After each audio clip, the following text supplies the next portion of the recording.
May tatanong lang sana ako sa'yo. Huwag kang magagalit ha. Ano yun? Bakit nakikipagrelasyon ka pa sa mga babae? Alam mo namang may asawa ka na.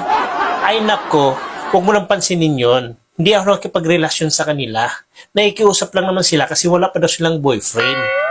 Tsaka one time lang naman yun. Nakakaya naman tanggihan. Naikiusap naman yung tao. Ganun ba yun?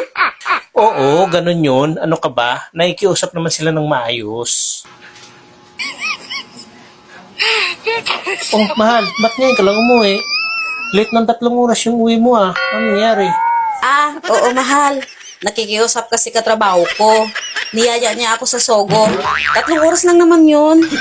Wala daw kasi siyang girlfriend. Nakakahiya naman kapag tanggihan.